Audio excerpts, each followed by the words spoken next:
جی ناظرین، گفتگو کا آغاز کرتے ہیں اور ایک سوال جو ہم سامنے رکھیں گے کہ سپریم کورٹ فیصلہ بمقابلہ عوامی فیصلہ اس وقت جاری ہے NA 151 کے انتخابی نتائج کو بھی ہم ڈسکس کریں گے۔ انصار عباسی صاحب ہمارے ساتھ اسٹوڈیوز میں تشریف رکھتے ہیں، سینئر صحافی، سینئر تجزیہ کار ہیں، آپ سے تشریف رکھتے ہیں۔ جناب تسنیم قریشی صاحب وزیر مملکت ہیں، پانی اور بجلی کے، آپ کو ڈسکشن میں ویلکم کہتے ہیں۔ شاہ محمود قریشی صاحب سینئر وائس چیئرمین ہیں پاکستان تحریک انصاف کے، آپ کو ڈسکشن میں ویلکم کہتے ہیں۔ شاہ صاحب سے ذرا پوچھ لیں ان کے حلقے میں کیا حالات ہیں اس وقت۔ السلام علیکم شاہ صاحب، یہ ذرا بتائیں ملتان میں اس وقت کیا حالات چل رہے ہیں؟ انتخابی مارکا ہو رہا ہے تو اس کو پیپلز پارٹی ریلیٹ کر رہی ہے سپریم کورٹ بمقابلہ عوامی طاقت سے۔ خیر یہ تو ان کی حماقت ہے اگر اس طرح بات کر رہے ہیں، لیکن جو ایک خوشائند بات ہے وہ یہ ہے کہ آج سارا دن پولنگ ہوئی اور پرامن رہی۔ اکا دکا کہیں تھوڑے سے ناخوشگوار واقعات ہوئے، لیکن کوئی اللہ کے فضل سے کیمپین میں یا پولنگ کے دن کوئی ایسا حادثہ نہیں ہوا۔ یہ تو پازیٹیو چیز ہے۔ دوسری چیز یہ ہے کہ اس وقت ابھی گنتی شروع ہے اور 183 پولنگ سٹیشنز کا رزلٹ غیر سرکاری نتیجہ آ چکا ہے، جس میں شوکت حیات بوسن اس وقت کچھ لیڈ میں ہیں اور گیلانی صاحب ٹریل کر رہے ہیں۔ 245 پولنگ سٹیشن ہے، ابھی بھی it's so close, it can go either way, کسی طرف بھی پلڑا بیٹھ سکتا ہے۔ لیکن یہ ایک بہت بڑا ایک کامنٹری ہے کہ پوری حکومت کے وسائل استعمال کرنے کے باوجود پوری پیپلز پارٹی کی قیادت کا یہاں اتر جانا، گیلانی صاحب، یوسف رضا صاحب کا خود جلسے کرنا، ایک ایک آدمی کو فون کرنا، مراد دینا، کروڑوں روپے کی ڈیولپمنٹ کرنا، بے نظیر انکم سپورٹ پروگرام کے چیک جگہ جگہ تقسیم کرنے کے باوجود ایک آزاد امیدوار جس کو یقیناً ہمدردیاں ان کے ساتھ لوگوں کی ہیں، وہ اتنا مقابلہ کر رہا ہے، تو یہ ایک حیران کن اور بڑی حوصلہ افزا بات ہے کہ شاید لوگ تبدیلی کی طرف سوچ رہے ہیں اور شاید کرپشن اور کرپٹ اور نااہل قیادت کو آنے والے انتخابات میں مسترد کرنے کے امکانات بڑھ رہے ہیں۔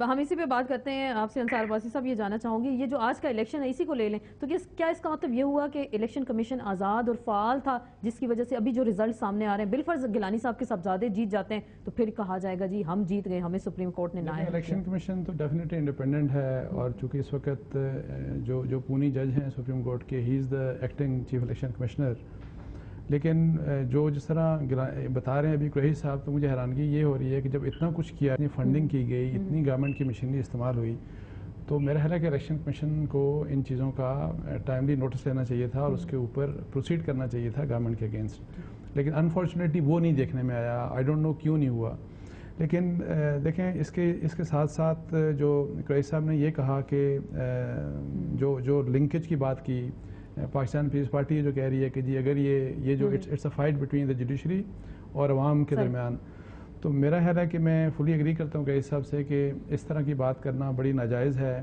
بیکاز میں نے یہ دیکھا ہے کہ لوگوں کو بیوقوف بنانا بہت آسان ہے۔ گیلانی صاحب نے کہا نا کہ ہمیں فیصلے کے ذریعے نااہل جو کیا گیا وہ عوام کے فیصلے کی توہین ہے، تو وہ بار بار یہی کہہ رہے ہیں کہ آج ہم جیتیں گے، وہ بار بار یہی کہہ رہے ہیں، لیکن میں آپ کو بتاؤں کہ پولیٹیشنز کی طرف سے عوام کو بیوقوف بنانا بہت آسان ہوتا ہے۔ ہو سکتا ہے الیکشن فرض کریں جیت بھی جائے، ان کے لیے پروپیگنڈے کا ظاہر ہے بڑا زبردست موقع ہوگا، یہ مزید کنفرنٹ کریں گے جوڈیشری کو، اس کو کوشش کریں کہ مزید کارنر کریں، لیکن مسئلہ یہ ہے کہ جس طرح میں پہلے بتا رہا ہوں کہ ہمارے لوگوں کو یعنی بیوقوف بنانا بہت آسان ہے، اور یہ ہم نے دیکھا کہ بارہا بنایا گیا اور یہ کامیاب، بار بار بنایا گیا۔ میں ان کی بات سے نہیں کہہ رہا ہوں، ڈیفرنٹ کیوں قریشی صاحب واقعی بیوقوف سیاستدان بناتے ہیں پاکستان کے عوام کو؟ ابھی جو ہم نے ایک پیو کا ایک ریسرچ پول دیکھا، اس میں 58% جو پاکستانی وہ جمہوریت سے بیزار ہو چکے ہیں اس وقت۔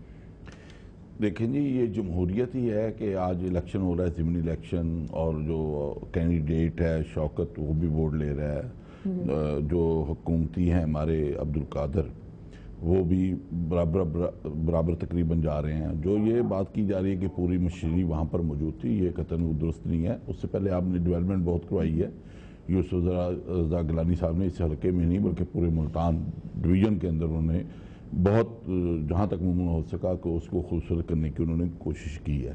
تو اس الیکشن کمپین کے دوران جب اناؤنس ہوا ہے اس وقت وہاں پر کوئی ڈیولپمنٹ کے حوالہ سے یا نئے فنڈ نہیں گئے۔ تو دوسرا باقی جو الیکشن کے ریزلٹس کے بعد ہی ڈیبیٹ ہو سکتی کہ کیا کچھ اس میں ہے، کہاں خامیاں ہیں، کہاں کمزوریاں ہیں، اور یہ الیکشن کمیشن کا بھی ایک ٹیسٹ کیس ہے کہ جو انہوں نے ضابطۂ اخلاق بنایا ہے اس کی کہاں تک پابندی ہوئی ہے, کہاں تک اس میں امینڈمنٹ کی ضرورت ہے.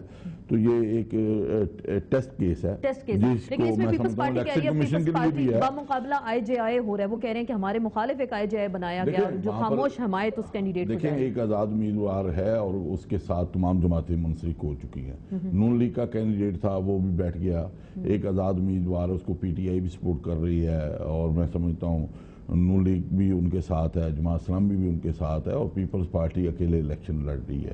تو اس حوالے سے اگر آپ تھوڑا سا دیکھیں 2008 کے بھی الیکشن ہوئے تھے تو کئی جگہ کے اوپر ایسے ہی ہوا ہے کہ تمام, جیسے میرا اپنا الیکشن تھا کہ تمام جماعتیں ایک طرف تھیں اور پیپلز پارٹی کا کینڈیڈیٹ ایک طرف. تو اس بات میں سمجھتا ہوں ماحول جو ہے وہ بہتر ہونا ہے.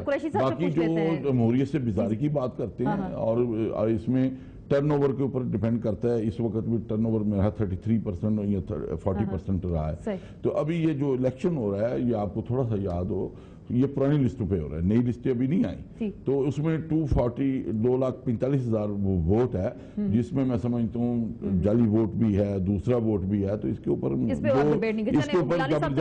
عوام کا فیصلہ ہے وہ دکھاؤں گا سپریم کورٹ کا کہ عوام کا فیصلہ کیا ہے. قریشی صاحب کہ واقعی آپ کے جو کینڈیڈیٹ ہیں بوسن صاحب, آپ پی ٹی آئی کی حمایت, خاموش حمایت اس کو حاصل ہے اس وقت کیا؟ دیکھیے جو شوکت بوسن صاحب ہیں وہ آزاد حیثیت پہ الیکشن لڑ رہے ہیں. ان کے بھائی Sikandar Ayaz Bosan P T I میں ہیں. یقیناً ہماری ہمدردیاں ان دونوں کینڈیڈیٹ میں سے شوکت ایاز بوسن صاحب کے ساتھ ہے, کیونکہ ہم سمجھتے ہیں کہ گیلانی صاحب ایک ناکام وزیر اعظم ثابت ہوئے ہیں, نااہل تھے, کرپٹ تھے, اور ہم ان کا مقابلہ کر رہے ہیں. اور سپریم کورٹ نے بھی ان کو نااہلی پر وہاں سے فارغ کیا ہے, ڈسکوالیفائی کیا ہے. اب اس الیکشن کی دیکھیے نوعیت یہ ہے کہ یہاں مقامی حالات نے جنم لیا ہے.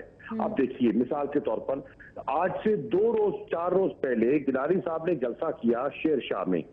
جو پیپلز پارٹی کے کینڈیڈیٹ وہاں سے ایم پی اے ہیں انہوں نے تو یقیناً ان کا ساتھ دینا ہی تھا, لیکن ان کے جو مد مقابل تھے کاف لیگ کے کینڈیڈیٹ انہوں نے بھی گیلانی صاحب کا ساتھ دیا. نون کی طرف جو کینڈیڈیٹ کھڑے ہو گئے تھے اسحاق بچہ صاحب, جن کو نون نے ٹکٹ دیا تھا اور پھر وڈرا کیا, تو وہ کدھر گئے؟ وہ گیلانی صاحب کی طرف گئے. تو اس حلقے میں جو پی پی 200 کا حلقہ ہے وہاں بھی جو 2 دھڑے ہیں وہ دونوں دھڑے جو ہیں وہ اس وقت گیلانی صاحب کے ساتھ. لیکن وہ ایسا کیا ہوا کہ گیلانی صاحب بھی کہہ رہے ہیں شوکت بوسن کے جو بینرز لگے ہیں وہاں نواز شریف کی ایک طرف تصویر ہے, دوسری جانب عمران خان کی تصویر ہے. دیکھیے وہاں نون کی کیفیت میں آپ کو عرض کر دوں آسما, وہاں یہ ہے کہ نون اس وقت لوکل ارینجمنٹ کے تحت اپنے فیصلے کر رہی ہے. مثال کے طور پہ یہ جو اپنا بلال بٹ صاحب ہیں اور دوسرے صاحبان ہیں انہوں نے بوسن صاحب کا ساتھ دیا ہے اور ان کا تعلق نون سے ہے. اسی طرح عاشق علی شجراء صاحب ہیں, ان کا تعلق بھی نون سے ہے لیکن وہ ساتھ گیلانی صاحب کا دے رہے ہیں. تو نون کا ایک دھڑا گیلانی صاحب کا ساتھ دے رہا ہے اور کچھ لوگ بوسن صاحب کا ساتھ دے رہے ہیں. کیونکہ کچھ لوگ بوسن صاحب کا ساتھ دے رہے ہیں اور کچھ لوگ گیلانی صاحب کا ساتھ دے رہے ہیں. تو یہ ایک لوکل تقسیم ہوئی ہے, لیکن گیلانی صاحب پوری وفاقی حکومت کی مدد کے ساتھ, وسائل کے ساتھ الیکشن لڑ رہے ہیں. اور اس کے برعکس جو شوکت ایاز ہیں وہ اپنی مقامی ہمدردیوں کے ساتھ الیکشن لڑ رہے ہیں. قریشی صاحب کہ واقعی ایسا ہے تسلیم قریشی صاحب کہ اب ساری سرکاری مشینری وہاں استعمال کی گئی, سابق وزیر اعظم ہیں, ظاہری بات ان کے صاحبزادے ہیں. پارٹی لیڈرشپ کا حکم ہوتا تو آج ہم یہاں نہ بیٹھے ہوتے, ہمارے تمام ایم این ایز جو ہیں جو وزراء ہیں وہاں پر موجود ہوتے. ایسا قطن کوئی انسٹرکشن نہیں تھی پارٹی کی طرف سے. اگر کوئی گئے ہیں تو اپنی کیپیسٹی میں 1-2 چلے گئے ہوں گے, لیکن پارٹی نے کوئی ایسا کوئی پیغام نہیں دیا تھا. قطن کچھ جب سے یہ الیکشن کی ڈیٹ اناؤنس ہوئی ہے قطن کوئی چیز وہاں پر نہیں لگائی گئی, نہ کوئی اس والا سے کوئی نئی ڈیولپمنٹ. جو پرانے کام ہو رہے ہیں جب وہ وزیر اعظم تھے وہ تو میرا خیال ہے کنٹینیو ہوں گے, اور وہ مکمل بھی پروجیکٹ شہر کی فلاح کے لیے ہیں اور عوام کے لیے ہیں. تو اس میں کوئی جو الزامات یہ لگائے جا رہے ہیں کہ کوئی نئی چیز وہاں پر انٹر کی گئی ہے, بے نظیر انکم سپورٹ پروگرام اور دیا گیا ہے, یہ قطن کوئی نہیں اس کے اوپر. اور اس میں میں سمجھتا ہوں کہ نون لیگ نے اس کینڈیڈیٹ کو سپورٹ کرنے کے لیے بھرپور کچھ نہ کچھ ضرور کیا ہے. دیکھیں وہ ان کا کینڈیڈیٹ بھاگ گیا, وہ ہمارے ساتھ آ گیا, وہ نہیں کھڑا ہو سکا یا جو بھی ریزن بنی, لیکن آزاد امیدوار کے اوپر دونوں پارٹیز کا اتفاق ہوا ہے.